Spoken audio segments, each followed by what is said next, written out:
And before you ask, no, there was never an SNK Arcade Classics Volume 2. There was, however, an SNK Arcade Classics Volume 0, yes, really, which consisted of SNK arcade games that predate the venerable Neo-Geo system. Unfortunately, Volume 0 wasn't released in the States, so no Psycho Soldier or Street Smart or Touchdown Fever for us.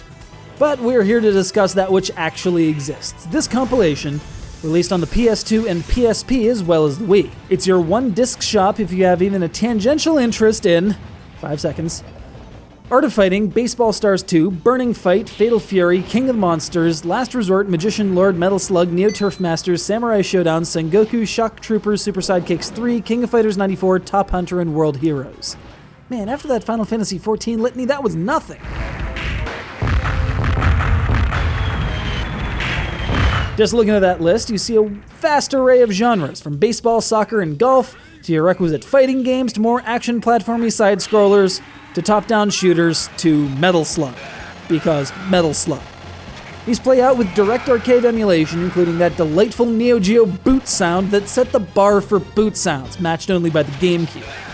Of course, these being SNK arcade games, they actively plot your death and have associates hanging around behind every corner attempting to relieve you of every quarter on your person. And this is a console version, so you've got all the credits you could ever need. While the PS2 and PSP versions suffer from the occasional spot of slowdown, the Wii version can actually pump out all of these games at their original speed without batting an eye. The downside is, well, the Wii Remote. Sure, it's fine for simple run and jump titles, but you try playing Samurai Showdown on that thing. I thought so. Fortunately, you have support for the Nunchuck, Wii Classic controller, or a GameCube controller. Still not perfectly optimal for some of the more complex titles, but it's a significant step forward. But since they're not content leaving well enough alone, SNK had to go and add several medal achievements, which, being that none of these versions really have any way to show them to anyone, are there for your own personal enjoyment, as you attempt to slalom through games on a minimum number of credits or kill a certain number of enemies with a certain weapon. Some compilations have just a few games, or games that are available anywhere. Trust me when I say that the cumulative value of these titles, not to mention the hardware to actually play them, would be astronomical. That's because these kinds of games were seriously bleeding edge from the music to the visuals to the gameplay back in its day, and that kind of equipment costs fat stacks.